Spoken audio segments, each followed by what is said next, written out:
السلام علیکم ورحمۃ اللہ وبرکاتہ۔ محترم سامعین کرام، آج ہم دو تین ٹاپکس کو ڈسکس کریں گے اور یہ ویڈیوز آپ کے پاس مسلسل جو ہے وہ انشاءاللہ آپ کو ملیں گی۔ تو آج ہم سب سے پہلے جس چیز کے اوپر بات کرنے لگے ہیں اس کا تعلق ماحول اور تربیت کے ساتھ ہے۔ تو اس حوالے سے ایک چھوٹی سی آپ کو میں کہانی سناؤں گا اور اس کہانی کے بعد رزلٹ اور پھر ہم باقی چیزوں کو ڈسکس کریں گے۔ تو سب سے پہلے ایک واقعہ اس طرح ہے کہ ایک بادشاہ تھا، تو اس کے دو وزیر تھے۔ تو بادشاہ نے سوال کیا کہ کیا کسی بھی شخص کو یعنی ایک بہترین انسان بننے کے لیے، بہترین شخص بننے کے لیے، اس کا بہترین کردار وغیرہ ہونے کے لیے تربیت ضروری ہے یا ماحول ضروری ہے، یا ماحول اور تربیت دونوں ضروری ہیں؟ ان دونوں نے الگ الگ رائے دی۔ ایک نے کہا کہ ماحول کا ہونا ضروری ہے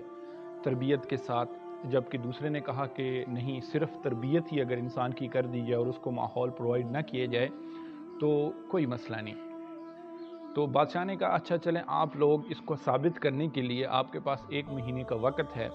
اور آپ اس میں اپنے دلائل وغیرہ جو بھی آپ کے پاس ہیں وہ آپ پیش کریں، اور اس کے بعد فیصلہ کیا جائے گا کہ آیا آپ یعنی کسی بھی شخص کو ایک اچھا انسان بننے کے لیے صرف تربیت ہی کافی ہوتی ہے یا ماحول کی بھی ضرورت ہوتی ہے تربیت کے ساتھ ساتھ؟ اس نے کہا ٹھیک ہے۔ تو ابھی ایک ہفتہ گزرا تھا کہ جو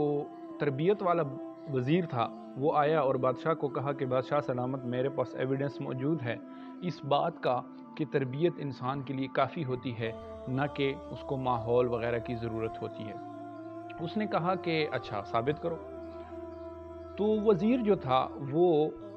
اس کو بادشاہ کو کہا کہ آپ میرے ساتھ باہر آئیں۔ بادشاہ کو وہ باہر لے گیا اور اس نے اپنے ہاتھ سے یوں کر کے 3 دفعہ تاڑی بجائی۔ جب تاڑی بجائی اس نے تو ایک دروازہ کھلا کسی کمرے کا، اور اس میں سے 4-5 بلیاں جو کہ اپنے منہ میں پلیٹیں لیے ہوئے اور اس کے اندر موم بتی روشن تھی وہ لے کر آئیں، اور انہوں نے ایک خوبصورت مظاہرہ دکھایا اور اس کے بعد وہ واپس چلی گئیں۔ تو وزیر نے کہا کہ حضور یہ دیکھیے کہ تربیت ہی، چاہے وحشی انسان ہو چاہے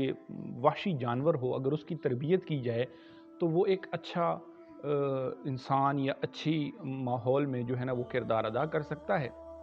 اس نے کہا ٹھیک ہے۔ دوسرے جب وزیر سے پوچھا تو اس نے کہا کہ بادشاہ سلامت، آپ نے 1 مہینے کا وقت دیا ہے اور میں انشاءاللہ آپ کو یہ ثابت کروں گا کہ تربیت ہی ضروری نہیں ہوتی، بلکہ تربیت کے ساتھ جب تک ماحول انسان کو کسی چیز کا نہ ملے تب تک وہ اس میں بہترین یعنی کردار ادا نہیں کر سکتا۔ اس نے کہا ٹھیک ہے، آپ کے پاس مہینے کا وقت ہے۔ وہ بیچارہ اس بات کو ثابت کرنے کے لیے بڑا پریشان تھا، کیونکہ اس کے پاس نہ ہی کوئی ایویڈنس اس کو مل رہا تھا اور نہ ہی کوئی ایسی وہ چیز جانتا تھا جس سے اس کو ثابت کیا جائے۔ تو وہ اسی طرح پریشانی کے عالم میں بازار سے گزر رہا تھا، تو ایک بزرگ جو تھے وہاں پہ بیٹھے ہوئے تھے اور اس کو کہا کہ وزیر صاحب کیا ہوا ہے، آپ کیوں پریشان ہیں؟ تو اس نے سارا ماجرا کہہ سنایا کہ اس طرح کی بات ہے کہ میں یہ کہتا ہوں کہ تربیت کے ساتھ ساتھ ماحول کی ہی ضرورت ہوتی ہے، اور جب تک وہ انسان کو نہ ملے تب تک کوئی بھی انسان ایک اچھا کردار اور اچھی شخصیت نہیں بن سکتا۔ اس نے کہا یہ تو کوئی مسئلہ ہی نہیں ہے، ہاں یہ مجھے بتا دو کہ جس وقت تمہارا وہ بادشاہ کے ثابت کرنے کا وقت آئے گا اس وقت میں خود وہاں پر حاضر ہو کر اس کا جواب دوں گا۔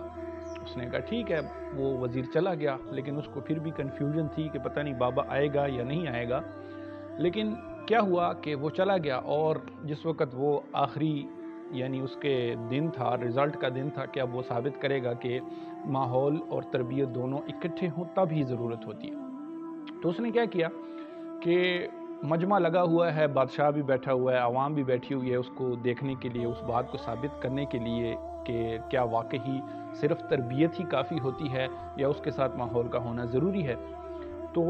لوگوں نے کیا دیکھا کہ تھوڑی دیر کے بعد وہی بزرگ جو تھے جس نے بابے کو یعنی وزیر کو مشورہ دیا تھا وہ آیا، اور اس کے پاس ایک تھیلی بھی تھی۔ تو اس نے پہلے والے وزیر سے کہا کہ وزیر صاحب، آپ اگر وہ مظاہرہ جو آپ نے ایک دفعہ پہلے کر کے دکھایا، اگر آپ وہ مجھے دوبارہ کر کے دکھائیں تو شاید میرے لیے یہ آسانی ہو کہ میں یہ ثابت کر سکوں کہ تربیت کے ساتھ ساتھ ماحول کا ہونا بھی انتہائی ضروری ہے، ورنہ ہمارا جو ایویڈنس ہے وہ پورا نہیں ہو سکے گا۔ وزیر نے کہا یہ تو کوئی مسئلہ ہی نہیں ہے، ابھی میں آپ کو دوبارہ پیش کر دیتا ہوں وہ چیز۔ اس نے دوبارہ 3 دفعہ تاڑی بجائی اور وہ بلیاں مجمع کے بیچ میں سے نکلیں، اسی طرح ان کے منہ میں پلیٹیں تھیں، اس میں موم بتیاں جلی ہوئی تھیں، اور انہوں نے مظاہرہ دکھانا شروع کر دیا۔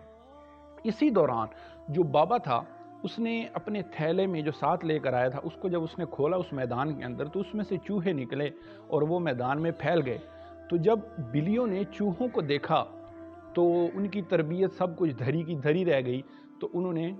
پلیٹیں ملیٹیں ساری پھینک دی اور وہ چوہوں کے پیچھے بھاگنے شروع ہو گئی، اور سارے مجمع میں یعنی ایک بھگدڑ مچ گئی۔ بابے نے کہا کہ کسی بھی شخص کو کسی بھی چیز کو ایک اچھی کردار ادا کرنے کے لیے ضروری نہیں ہے کہ صرف اس کی تربیت کی جائے، بلکہ جب تک اس کے لیے پورا ایک ماحول کریٹ نہیں کیا جائے گا تب تک وہ چیز یا وہ شخص وہ بہترین پرفارمنس نہیں ادا کر سکتا۔ آج کل کے معاشرے میں جو میسج آپ کو دینا چاہ رہا تھا وہ یہ تھا کہ ہمارے پاس بہت سے اسٹوڈنٹس آتے ہیں، بہت سے ہم سے علم حاصل کرنے کے لیے آتے ہیں، چونکہ ہمارا شعبہ علم سے وابستہ ہے۔ بہت سے لوگ آتے ہیں اور وہ علم حاصل کرنے کی جستجو میں ہوتے ہیں، لیکن ان سے پہلے چونکہ ہمارا یہ کام ہوتا ہے کہ ہم ایک ماحول اور تربیت دونوں کو اکٹھا کریں، لیکن وہ لوگ جن کو ماحول میسر نہیں ہوتا اور وہ بناوٹی اپنی تربیت لے کر ہمارے پاس آتے ہیں، تو کچھ عرصے کے بعد جس وقت ان کی فطرت کے لیے اس بابے کی طرح ان چوہوں کو چھوڑا جاتا ہے میدان کے اندر، تو پھر وہ اپنی اصلی فطرت پر یعنی وہ درندگی پر اور اس جاہلانہ پن پر اتر آتے ہیں اور وہ وہی حرکتیں کرتے ہیں۔ اس سے ایک تو یہ ثابت ہوتا ہے کہ چونکہ ان کے جو والدین تھے انہوں نے رسپانسبلٹی کو پورا نہ کرتے ہوئے انہوں نے اپنے بچوں کی تربیت نہیں کی، جس کی وجہ سے چونکہ وہ ان کے والدین تھے ان کی وہ تربیت نہ کر سکے، تو وہ جتنے بھی گند اور جتنی غلاظت ہوتی ہے وہ سارے کا سارا آ کے اپنے اساتذہ اور اس جگہ پر جہاں پر ان کی وہ صرف نفس کی خواہش ہوتی ہے، اللہ کی رضا نہیں ہوتی، اس علم کو حاصل کرنے کے لیے لوگوں کے فائدے کے لیے نہیں ہوتی، تو جب استاد ان پر سختی کرتا ہے یا استاد ان کو اس سانچے میں ڈھالنے کی کوشش کرتا ہے تو پھر ان کا برتن چونکہ چھوٹا ہوتا ہے اور وہ جلدی گرم ہو جاتا ہے۔ جلدی گرم یعنی اگر ان کا ظرف اعلیٰ ہوتا، ان کی تربیت اعلیٰ ہوتی، تو جیسے کہا جاتا ہے کہ بڑے برتن کو گرم ہونے میں کافی وقت لگتا ہے، لیکن چھوٹے گلاس کو اگر آپ چولہے پہ رکھیں، آپ آگ پہ رکھیں تو وہ فوراً گرم ہو جاتا ہے۔ تو بات یہ ہے کہ کسی بھی اچھے علم کو حاصل کرنے کے لیے، کسی اعلیٰ ظرفی کو حاصل کرنے کے لیے، اور ایسا علم جس کا تعلق اللہ اور اس کے رسول کی رضا سے ہو، یا اس کا تعلق عوام الناس کی فلاح سے ہو، یا اپنے آپ سے فلاح حاصل کرنا ہو، تو اس وقت یہ ضروری ہے کہ آپ سب سے پہلے اپنے آپ کے اندر سے جو خرابیاں ہیں ان کو دور کریں، تاکہ جس شخص کے پاس آپ جا رہے ہیں وہ آپ کے اوپر محنت کم کرے اور آپ کو تھوڑے وقت میں زیادہ چیزیں آپ کو سکھا سکے۔ لیکن اگر اس طرح نہیں ہوگا، اپنے اندر کی خامیاں دور نہیں کی، تو آپ سارے کا سارا جو بلیم ہے وہ اپنے اساتذہ کو دیں گے اور اپنے آپ کو بری ذمہ سمجھیں گے۔ لیکن اس بات کو اگر آپ غور کریں تو یہ بہت گہری بات ہے کہ اگر